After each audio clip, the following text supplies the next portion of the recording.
Hey, everybody, Off the Mic Sports Network here. Another edition of Off the Top Rope. A lot of reaction coming through the conclusion to Friday Night SmackDown. Ironically, the last ever 3-hour SmackDown, at least as of now. They're going to go back to 2 hours starting next week. This is a great way to go out for SmackDown as a 3-hour show. But CM Punk comes out as the doctor of Punkanomics, dressed up as 2002, 2003 John Cena, and maybe 2004 as well.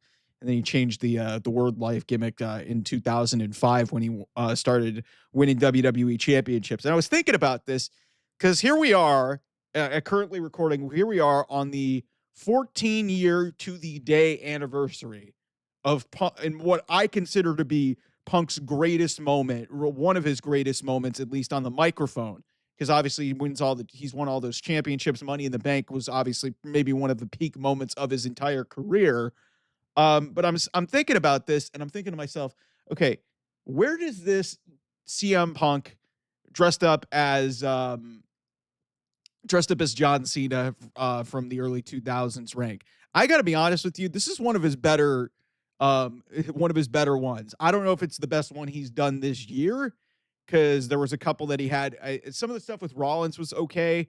Some of the stuff that they did in the build with Roman. Obviously, I think one of the best promos of the entire year, and I had heard that this was completely on Punk. Like, Punk just went out there and completely riffed after Elimination Chamber and called Dwayne a bald fraud, and it was you could tell it was Punk at his peak, man. Like, it was Punk at his peak. But in terms of like creativity and, like, I'm not going to say originality, because originality would apply to the first thing that I mentioned. This was like, just from a shock factor, this was something that we didn't expect from CM Punk.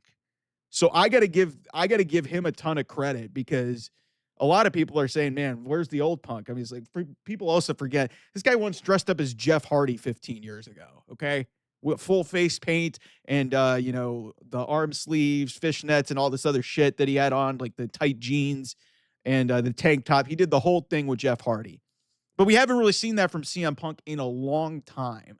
So it was really refreshing to see that. So this is honestly and this feud as a whole is really one of the great moments and achievements of this second run for CM Punk in WWE. And it's one of the best moments, I think, in CM Punk's career. One of the better, things, because it makes things more memorable, and you're like, holy crap. Because the only guy that I think Big Show once did it. Kurt Angle, low key. If you guys want to go see, somebody try to go toe for toe in diss track raps with John Cena, Kurt Angle actually did it pretty well about 20 years ago. Kurt Angle was just a different breed in terms of like his level of ability in the ring and very underrated on the microphone. But yeah, this was a great moment for CM Punk. This is a great moment for John Cena. These two getting to work together. I said it last week. I will continue to stand on this. I think that CM Punk is John Cena's best rival. I absolutely think that CM Punk is John Cena's best rival, because you could say a lot of things in terms of like, matching up on physical ability, in terms of timeline. Obviously, in the ring, AJ's one of the great. Obviously, Edge had a lot of personal history there too. Randy, a lot of personal history there too. Batista as well. They all came up at the same time. But I don't think that there has been any other individual in all of WWE that has been able to get stuff out of John Cena that CM Punk was. Let's not forget, Cena. Say what you will about those AJ Styles match. I think the AJ Styles match, it was either at the Rumble or at SummerSlam, might have been a 5-star match. But the match at Money in the Bank in 2011 that stemmed off of this pipe bomb promo was was a 5-star match, I think, and it was one of the great moments in WWE history. With seeing Punk walk out of there through the crowd, kissing, blowing a kiss to Cena. And we'll see how this goes at Night of Champions on Saturday. But for a short build, I can't remember, because, guys, they had less than 3 weeks to do this off of Money in the Bank. less than 3 weeks because Money in the Bank happened 3 weeks ago in Los Angeles. And then Raw, this build started on June the 9th. Pay-per-views June the 20th, the premium live event June the 28th. That's 19 days that they had to build this match that we knew was going to be great. We were lukewarm about the possibility of it being in Saudi Arabia, but they have done an unbelievable job. And to do this on the go home angle, and John Cena deserves a ton of credit for really selling his disgust and shock and awe of just like, man, Punk really went there. He went to my rap days to, beat me on the microphone. So, I think this is one of CM Punk's, like, low key. It's never going to be the pipe bomb, or it's never going to be winning the WWE title at Money in the Bank.